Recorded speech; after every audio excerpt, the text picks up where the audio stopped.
The objective of this training is to ensure that participants understand both the methods of prevention and the importance of protection against occupational diseases within the scope of occupational health and safety.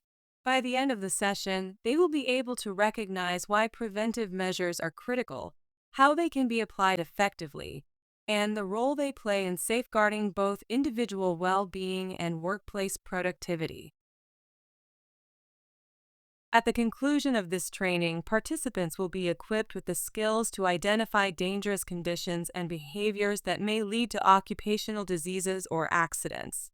They will learn about the principles of eliminating hazards at their source, implementing environmental controls to reduce risks, and practicing personal protection with the use of appropriate safety equipment.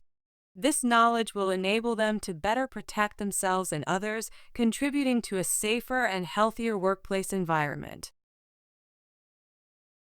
When we say health comes first, it goes beyond just avoiding disease or injury. True health means being in a state of overall well-being, physically strong, mentally balanced, and socially fulfilled. This holistic view emphasizes that maintaining health in all aspects of life is the foundation for safe and productive work. Health is not static, it is a delicate balance of many interconnected factors. In the workplace, both personal hygiene and occupational hygiene play a vital role in maintaining this balance. A person's well-being depends on environment, nutrition, genetics, education, vaccination, protection from epidemics, social interactions, physical activity, regular health monitoring, mental health, and hygiene practices. The breakdown of even one of these pillars can threaten overall health, making preventive measures indispensable in both daily life and professional environments. Protecting health requires a holistic approach that covers both personal and workplace factors. Personal care and strong occupational hygiene practices form the foundation, while a healthy lifestyle, balanced diet, regular exercise, and avoiding harmful habits supports long-term well-being. Equally important are mental health management such as stress control, education for raising awareness, and social relationships that provide psychological and emotional support. Finally, a robust healthcare system ensures that individuals receive preventive, diagnostic, and treatment services in time. Together, these elements create a comprehensive protection strategy against diseases in both work life and daily life. Personal hygiene is the foundation of good health. It includes daily care practices such as hand washing, bathing, oral hygiene, grooming, and wearing clean clothes. By maintaining personal hygiene, individuals not only protect themselves from infectious diseases, but also help prevent the spread of illnesses in their community and workplace. Workplace hygiene is a critical part of occupational health and safety. A clean and well-organized environment helps reduce risks of accidents and diseases. Workers should always wear suitable work attire and protective footwear, ensuring they are specifically designed for the job. It is important that work clothes are laundered separately from personal clothing to prevent contamination from hazardous substances. Similarly, personal protective equipment (PPE), such as helmets, gloves, and masks, must be kept clean, well-maintained, and properly stored to ensure their effectiveness.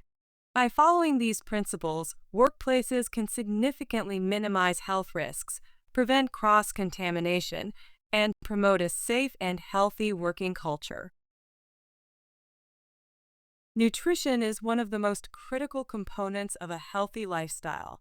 Both inadequate and excessive nutrition pose serious risks to health. A poor diet lacking essential nutrients can lead to malnutrition, anemia, vitamin deficiencies, and thyroid problems such as endemic goiter. On the other hand, overeating and unbalanced food intake increase the risk of obesity, which in turn is strongly linked to diabetes, hypertension, cardiovascular diseases, and certain cancers. Adopting a balanced diet rich in proteins, vitamins, and minerals, combined with portion control and healthy eating habits, is essential in preventing occupational health risks as well as promoting overall well-being.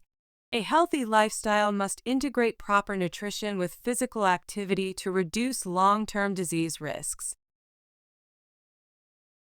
Regular physical activity is one of the cornerstones of a healthy lifestyle. It strengthens the heart and circulatory system, supports bone health, and lowers the risk of chronic diseases such as cardiovascular disorders, diabetes, and cancer. Exercise also improves mental well-being, reducing stress and the likelihood of depression. In contrast, a sedentary lifestyle poses significant health risks. Lack of movement contributes to obesity, high blood sugar levels, and weakened bones, while also negatively affecting mood and productivity. For this reason, integrating regular physical activity into daily life is essential for both long-term health and quality of life.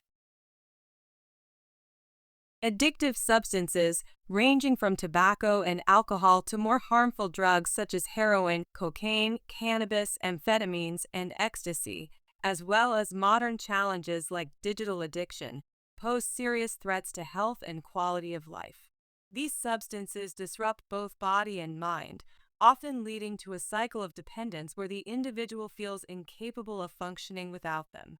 While many of their harmful effects overlap, such as weakened immunity, impaired brain function, and reduced productivity, each substance also carries specific risks.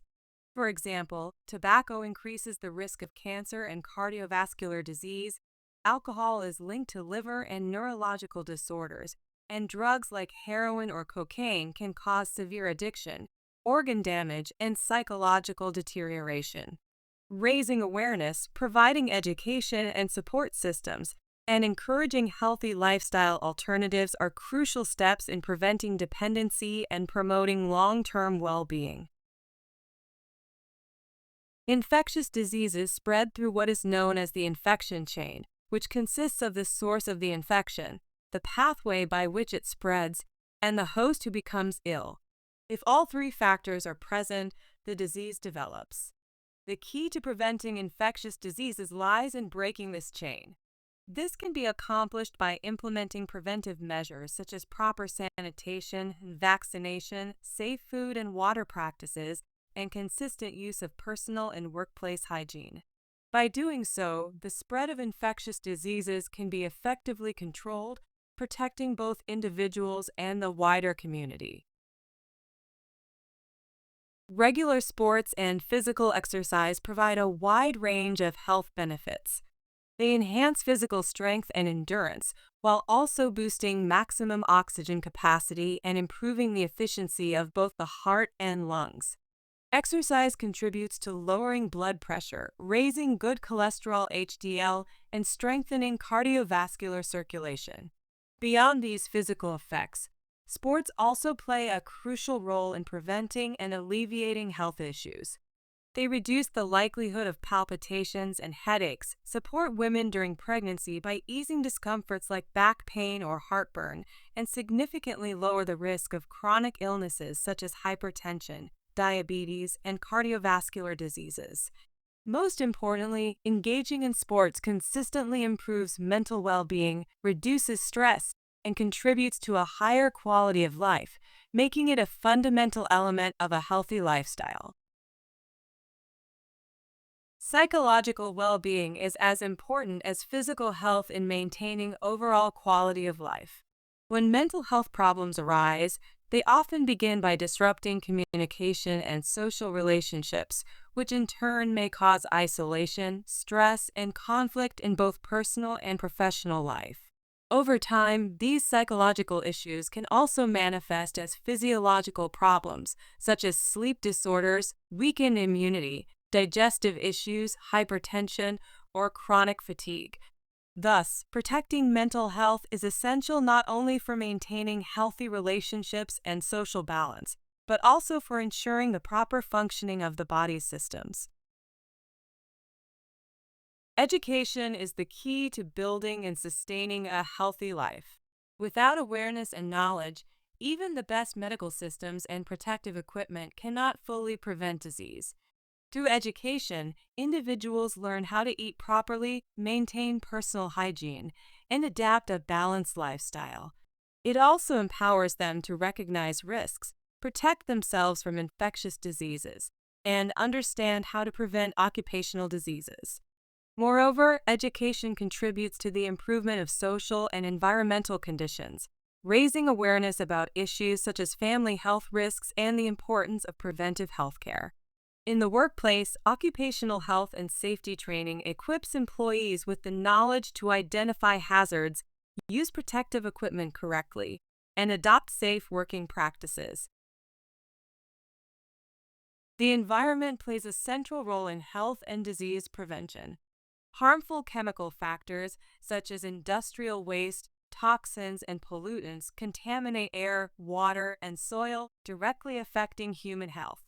Biological factors, including microorganisms, parasites, animals, and even food sources, can transmit infectious diseases and disrupt well-being. In addition, psychological environmental stressors like heavy traffic, persistent noise, and sudden thermal changes create constant pressure on both mental and physical health, leading to stress-related conditions and reduced quality of life. A safe and healthy environment is therefore not just an ecological concern, but a core element of occupational health and safety, directly influencing workers' physical, biological, and psychological well-being. In occupational health and safety, prevention means taking proactive steps to stop risks before they turn into accidents or diseases. It is not only about responding to existing hazards, but also about identifying potential threats early and intervening in advance.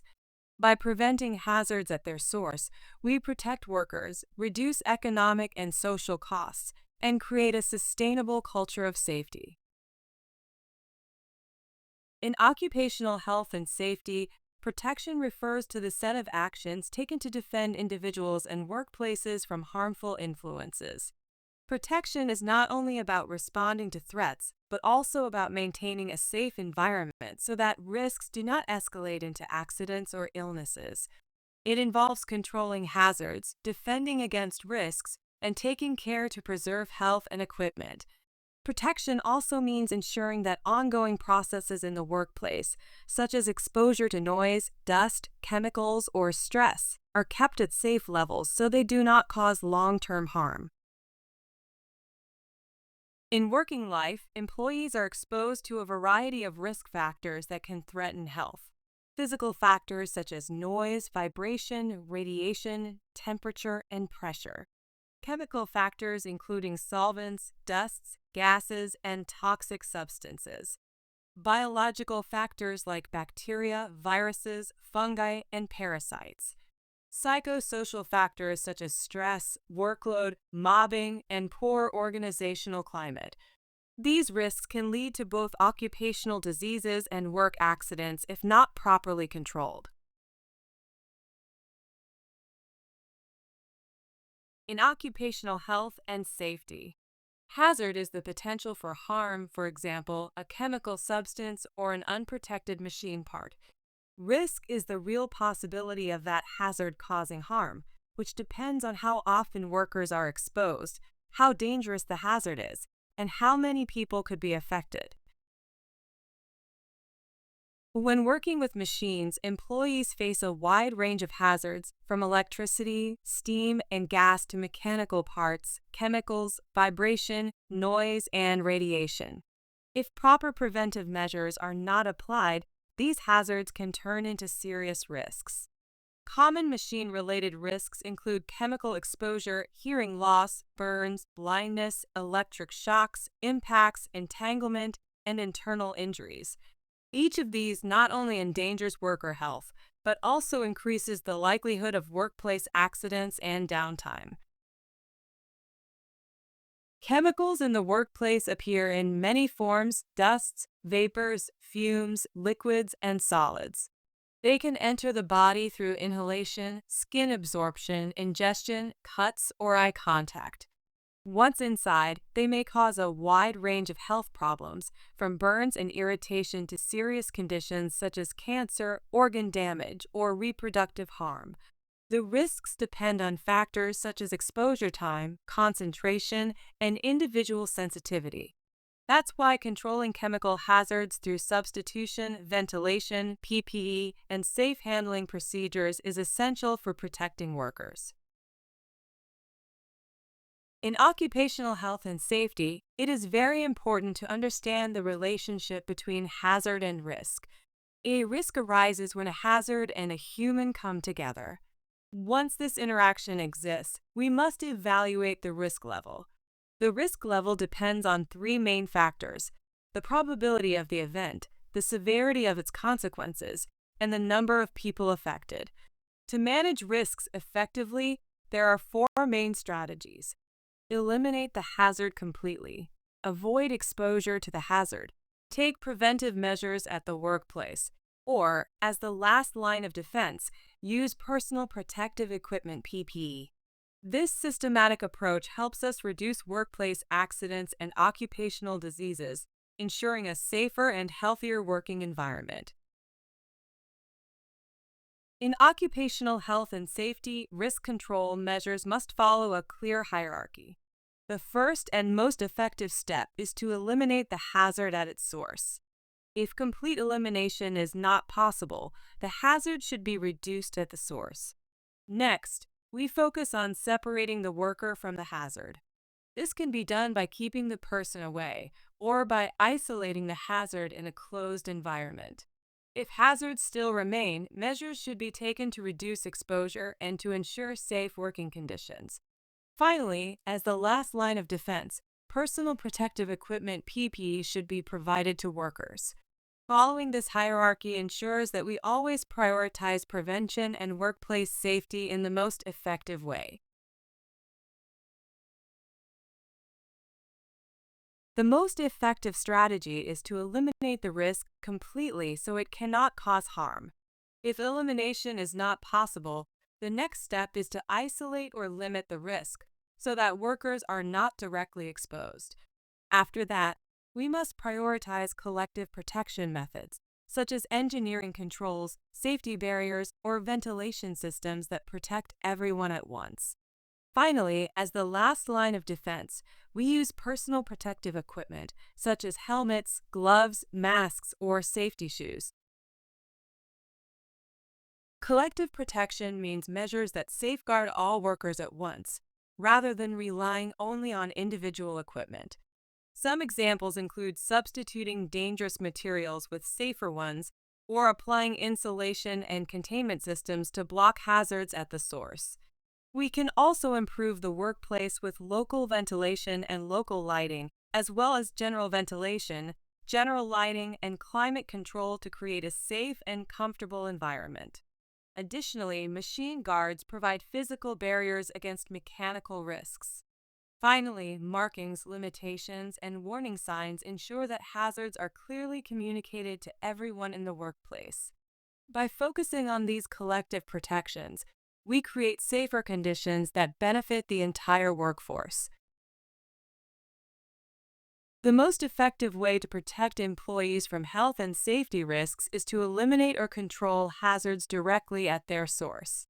If this is not possible, we apply environmental measures, such as ventilation, insulation, or protective barriers. Only when these approaches are not sufficient, we move to the last line of defense, personal protective equipment (PPE).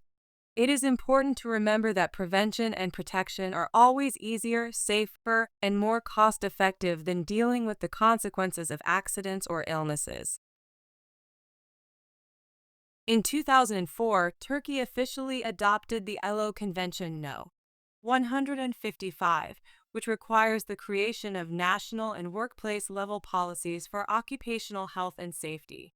This convention emphasizes the importance of establishing effective strategies for the protection of workers, ensuring that health and safety conditions are continuously improved. It provides a framework that obliges governments, employers, and employees to work together in preventing risks, minimizing hazards, and improving working environments. This international agreement highlights that protecting workers' health and safety is not just a legal requirement, but also a fundamental right and responsibility. According to international standards, every member state must create a coherent national policy on occupational health and safety. This process must be done in consultation with the most representative workers and employers' organizations. The policy must then be developed, implemented, and reviewed regularly, focused on minimizing accidents, injuries, and occupational diseases, aimed at reducing hazards in the working environment as much as possible.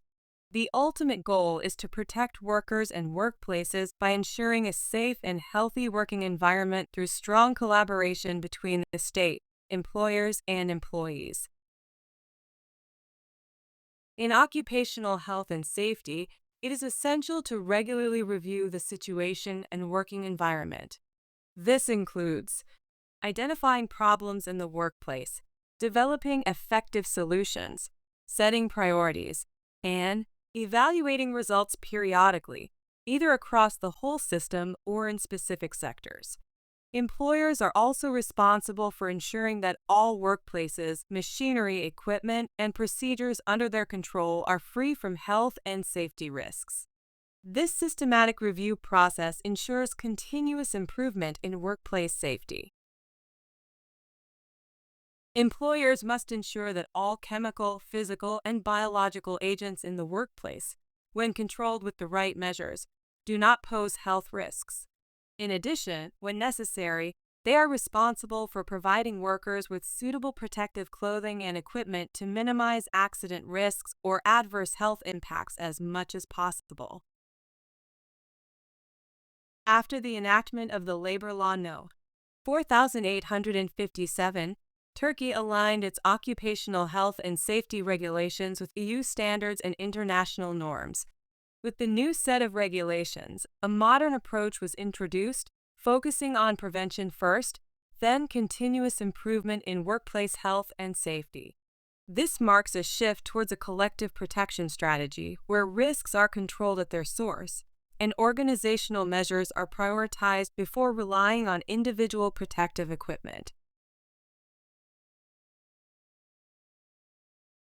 The collective protection approach in occupational health and safety emphasizes a systematic and continuous improvement process.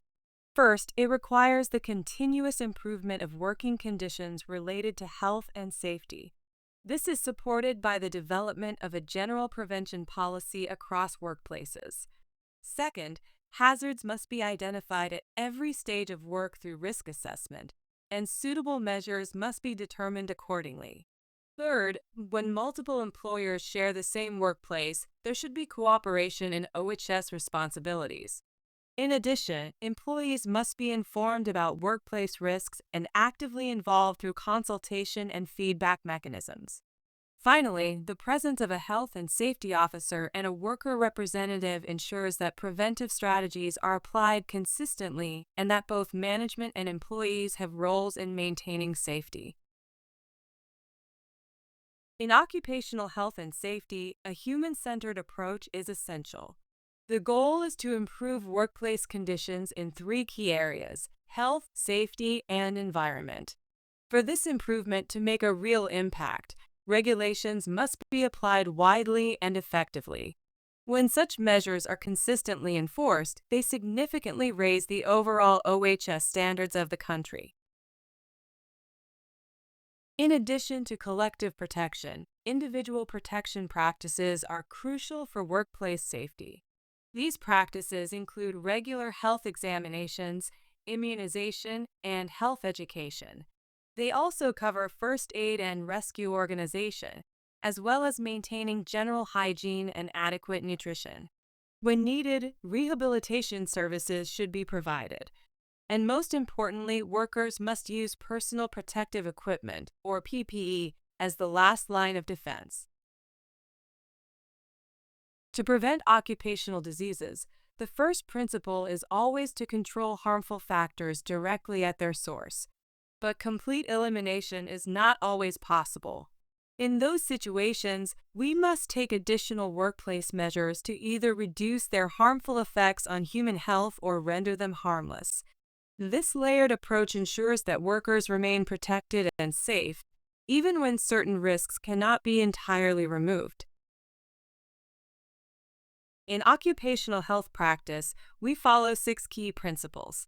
First, ensure appropriate job placement, matching the worker's abilities with the job requirements. Second, conduct thorough risk identification in the workplace. Third, apply effective risk control measures to minimize hazards. Fourth, implement periodic medical examinations to monitor workers' health. Fifth, provide continuous health and safety training to all employees. And finally, maintain dedicated workplace health and safety services to ensure long-term protection. Together, these principles form the foundation of a safe and healthy work environment. The first principle of occupational health practice is appropriate job placement.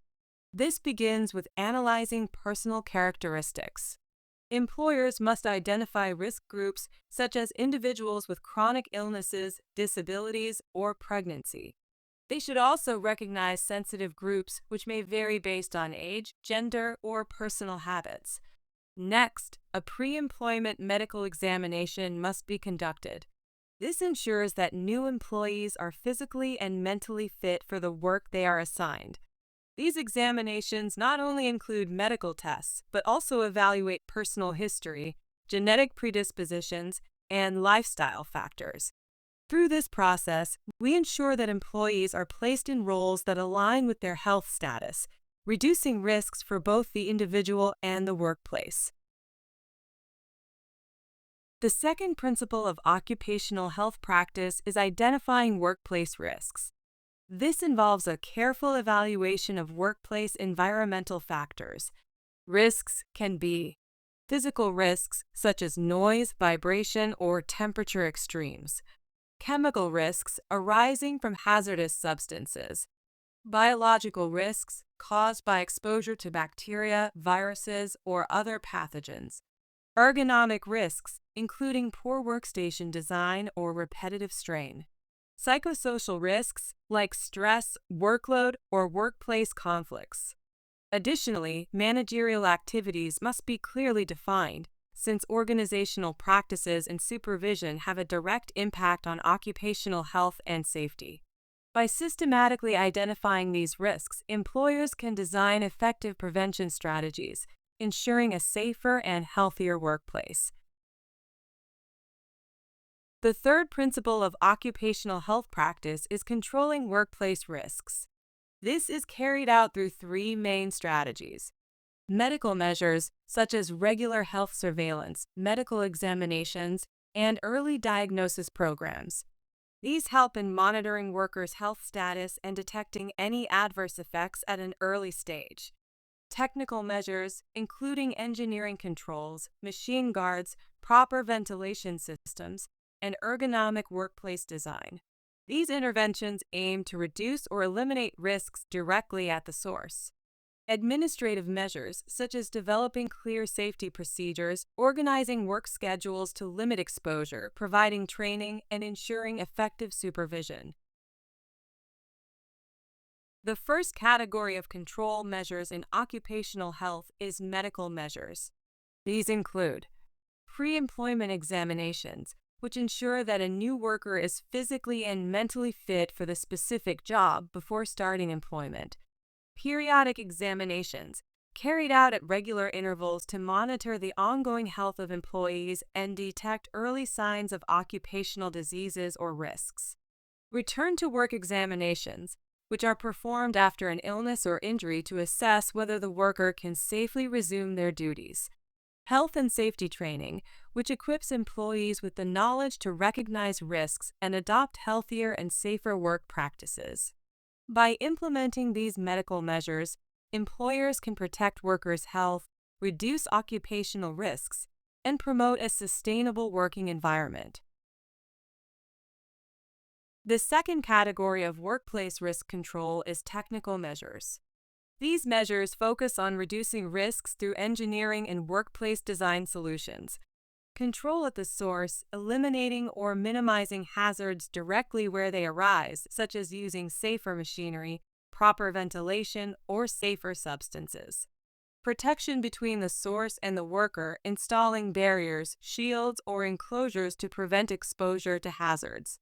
Measures at the worker's level. When risks cannot be fully eliminated, employees must rely on personal protective equipment such as helmets, gloves, masks, and also practice good hygiene habits to reduce exposure. Technical measures are a critical step because they target hazards before they reach the worker, making them more effective and sustainable than relying solely on personal protection. The third category of workplace risk control is administrative measures. These measures are related to how work is organized, supervised, and managed in the workplace. They include establishing an OHS unit to carry out risk assessments, prepare emergency action plans, and perform environmental measurements, ensuring that all necessary precautions are implemented. Organizing work shifts so that employees' workload and exposure to risks are evenly distributed. Implementing rotation systems, rotating workers between tasks to reduce repetitive strain and limit exposure to specific hazards. Ensuring compliance with medical checks and restrictions, making sure that employees follow pre-employment and periodic medical examination results, and that workplace duties are adjusted if medical restrictions exist. Administrative measures support technical and medical measures, ensuring that the workplace operates safely and risks are effectively minimized through proper management practices.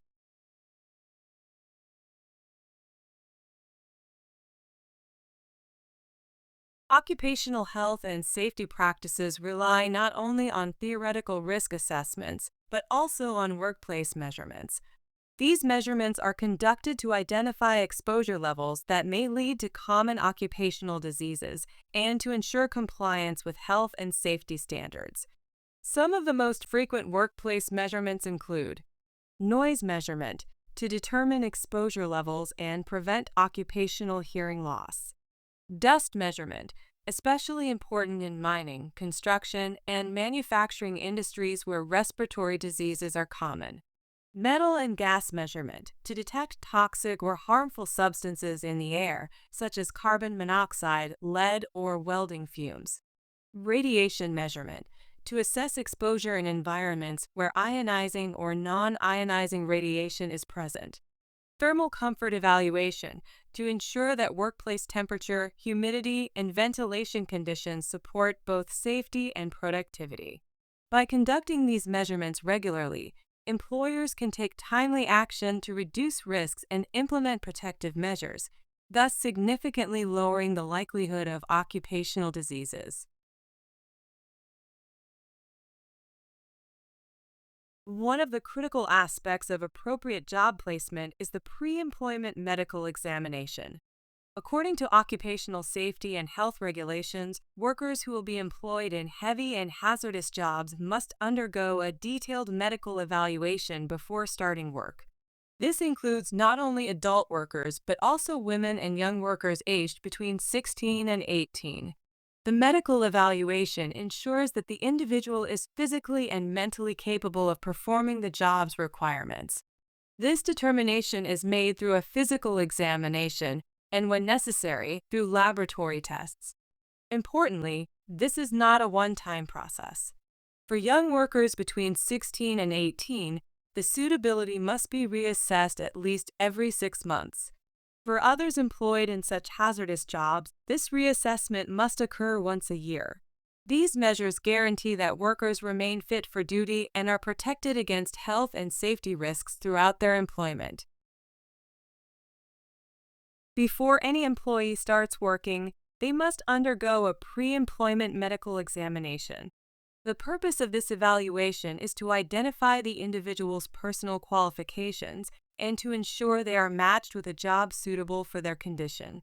Several factors are taken into account: age categories such as child workers and young workers, gender, distinguishing between male and female workers, health conditions, including chronic illnesses like respiratory or cardiovascular diseases, diabetes, hypertension, or epilepsy, educational background, which helps determine whether they are fit for unskilled or semi-skilled tasks, And finally, their personal habits, such as smoking, alcohol use, and nutrition.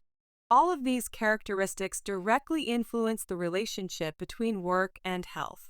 By carefully considering them, we can protect workers' well being and ensure they are assigned to jobs that match their capabilities. The pre employment medical examination is not a single procedure, but rather a multi step process designed to ensure that the worker is both physically and mentally suitable for the job. It starts with taking the person's health history, followed by a thorough physical examination. Then, routine laboratory tests are conducted. If the job requires it, specific examinations are added to check for particular risks.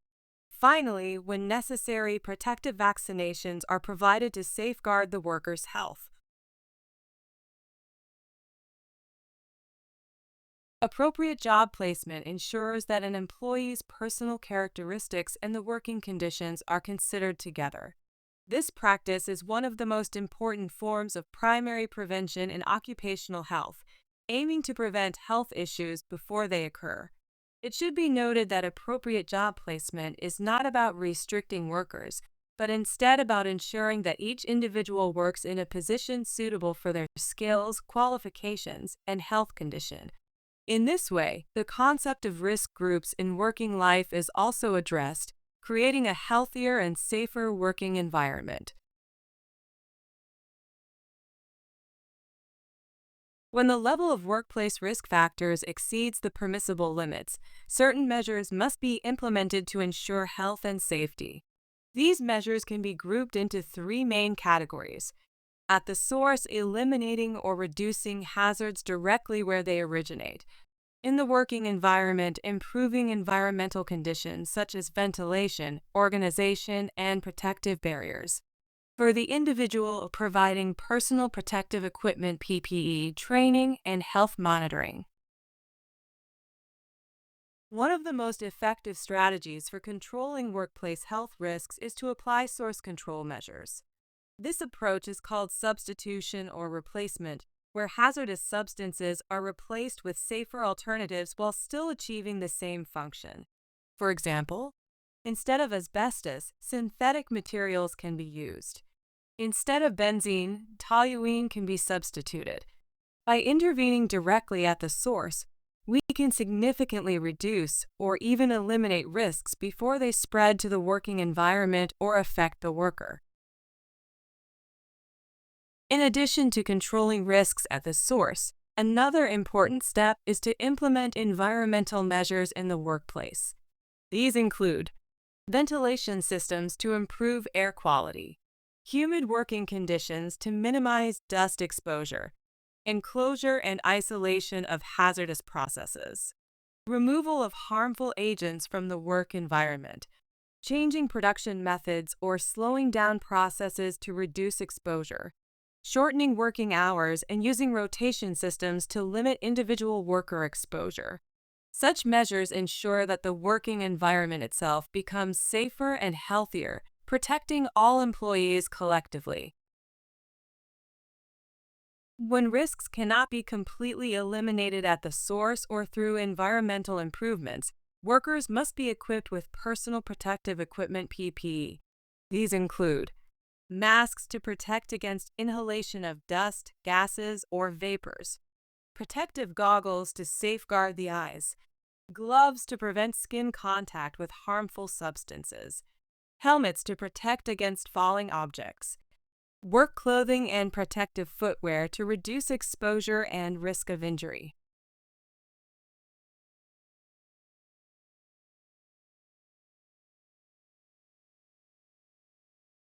Occupational diseases are defined in the Social Security Law number 506 as illnesses, disabilities, or disorders that occur temporarily or permanently due to the repeated nature of a job or the working conditions themselves. In other words, when an employee's health is negatively affected because of continuous exposure to risks in the workplace, this situation is classified as an occupational disease. In occupational health, the presence of workplace risk factors is directly linked to the development of occupational diseases. For example, if an employee is not exposed to lead, there is no risk of lead poisoning. Similarly, without dust exposure, pneumoconiosis cannot develop. And if there is no constant exposure to noise, then noise-induced hearing loss does not occur. This principle emphasizes the importance of eliminating hazards at the source as the most effective way to prevent occupational diseases. Chronic obstructive pulmonary disease, or COPD, is one of the most important occupational health risks, especially in dusty and chemical work environments. Prevention is only possible if we take measures both at the workplace and at the individual level. This includes eliminating the main causes, working in closed systems, and providing effective ventilation. If exposure cannot be fully prevented, personal protective equipment must be used. In addition, medical measures such as entry and periodic examinations play a crucial role in early detection and prevention of COPD. After an occupational disease has been clinically diagnosed, it is essential to confirm the relationship between the disease and the worker's employment history. Work history provides the first and most important clue, since it reveals the type of job, exposures, and duration of contact with harmful agents. Without a proper work history, the connection between occupation and illness cannot be clearly demonstrated. In the evaluation of occupational diseases, it is not enough to only examine the patient's current job. A complete history of all jobs should be collected, starting from the present and going back through their employment record. This includes the duties they performed, the substances they were exposed to, and the protective measures taken. It is particularly important to focus on the main occupation and determine whether the worker has had contact with toxic agents such as lead, dust, carcinogens, or radiation, since these are strongly associated with occupational diseases. In occupational medicine, it is very important to look at the temporal relationship between disease and work. We ask, do the workers' complaints increase during working hours, or do they improve once they leave the workplace? If symptoms follow the rhythm of the job, this is a strong indicator that the condition is work-related. Recognizing these patterns helps guide the physician toward an accurate diagnosis of occupational disease. When diagnosing occupational diseases, it is not enough to only look at one worker. If one employee shows symptoms, we must also investigate whether other workers in the same workplace have similar complaints. Sometimes, health problems cause workers to switch jobs or even retire early. By identifying such patterns, physicians can confirm that the disease is likely linked to shared workplace exposures rather than just individual health factors. When taking the medical history of a worker, it is important to evaluate not only the primary workplace, but also other possible exposures. For example, an employee may have a second job where they are exposed to different hazards. Likewise, hobbies such as painting or gardening may involve chemical contact. Lifestyle choices like smoking, alcohol consumption, and diet can also interact with workplace factors, increasing the overall health risks. Therefore, physicians should always consider both internal and external influences when assessing occupational health. In occupational health, laboratory methods are critical for both early detection and confirmation of exposure. Through biochemical tests, we can measure either the hazardous substance itself, its byproducts, or changes in the body's chemistry. For instance, we can check blood or urine samples for heavy metals such as lead, mercury, or cadmium, or analyze exhaled breath for substances like benzene. In some cases, pathological examinations are necessary. When diseases of the kidney, lung, liver, or skin are suspected, tissue analysis can confirm the diagnosis. A clear example is the demonstration of asbestos fibers in lung tissue, which serves as indisputable evidence of asbestos exposure. The treatment of occupational diseases starts with the elimination of exposure. The worker is removed from the hazardous environment and treated at home or in hospital depending on the condition. Where available, specific therapies are applied, for instance, chelation therapy with EDTA or penicillamine in lead and mercury poisoning, or atropine in insecticide intoxications. In many cases, we rely on symptomatic and supportive care. For example, bronchodilators are prescribed in pneumoconiosis, and antibiotics are added if infections occur. Thus, treatment combines removal from exposure, disease-specific measures, and supportive therapy to ensure recovery and prevent complications. In order to prevent occupational diseases, several measures can be taken. Firstly, there are medical measures, such as pre-employment examinations, periodic checkups, and health education. Secondly, there are work environment measures at the source, including substitution of hazardous substances, closed system methods, separation of risks, proper ventilation, wet working techniques, continuous cleaning, production planning, and workplace measurements. Finally, there are worker-related measures, such as the correct use of personal protective equipment and receiving training.